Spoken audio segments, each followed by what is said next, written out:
here's how it translates to the business world and to life and to being a leader. There are certain principles that you have. There likely is not a lot of principles that are as solid as high ground. EF Battlefield, there was several locations where you could get on the high ground, literally. And that high ground has multiple meanings. One is, hey, I'm above, I'm in a visual place where I can see more, right? That's the definition of detachment. I'm in an elevated position. I'm not receiving freaking musket fire. I mean, this is before smokeless ammo. So you had, or smokeless gunpowder. So you had the battlefields filled with smoke. You can't see anything down there.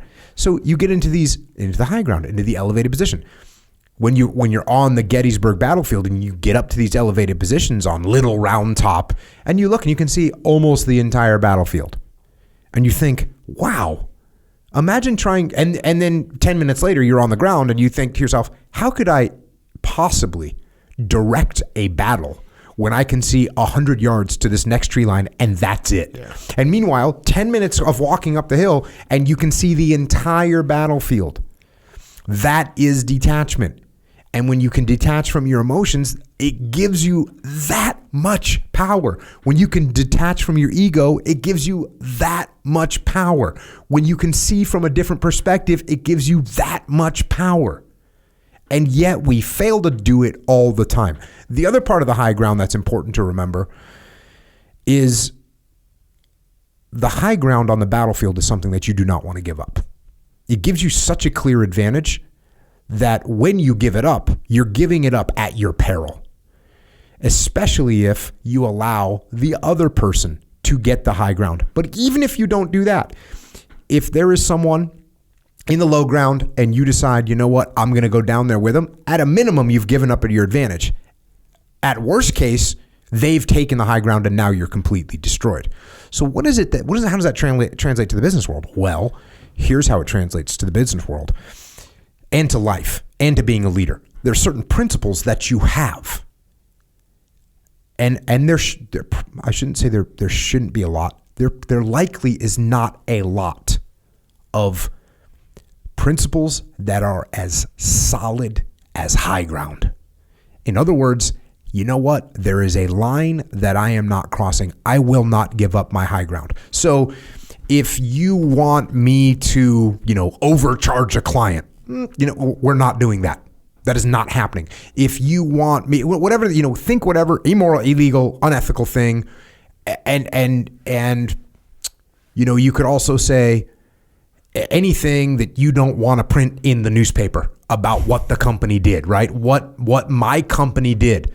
So there you go. Those are things. And look, we've been working together for quite a while now.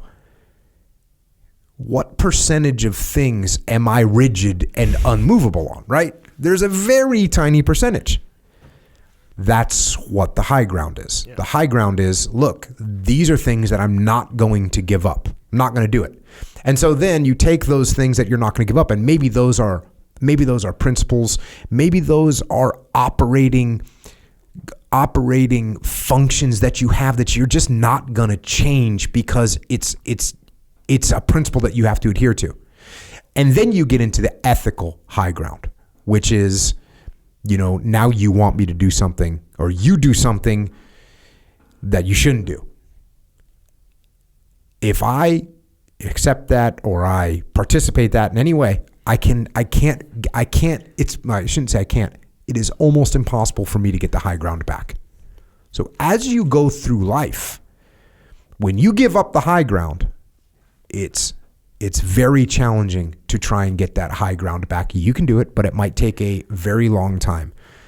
If you break someone's trust, right? If you lose trust with someone,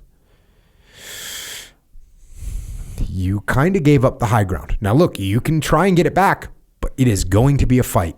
You've got gravity against you. You've got the angles against you. It's a horrible situation to be in, and it's going to be a fight. So that's why when we talk about keeping the high ground, it covers all these different bases, and it's something that you should think about before you make a move. Just, when you're doing land navigation, this is another time you want to keep the high ground. You don't, guess what happens when you go downhill? You have to go uphill again, right? I'm not talking about you're under attack. I'm just talking about you're moving through the woods or through the mountains. When you're on the high ground, you want to stay there, because every time you take a step down, at some point you're going to have to step back up. So pay attention to your altitude when you go through life. When you take a step, when you move, ask yourself, am I taking a step down? Am I losing altitude right now? And pay attention to that. Because if you pay attention to each and every step that you take, you'll find that you won't look up and all of a sudden, and here's what's scary. You don't want to pay attention when you're going downhill, because it's a little bit easier. It's a little bit easier. And it's just a little bit easier, so your mind's telling you, hey, it's okay. We can get that back later. You don't want to do it. You want to get the high ground, and you want to maintain the high ground. I used to do that all the time with my bosses. I would just win, deliver trophies to my boss. Hey, yep, we won again. Here you go. Here's another trophy.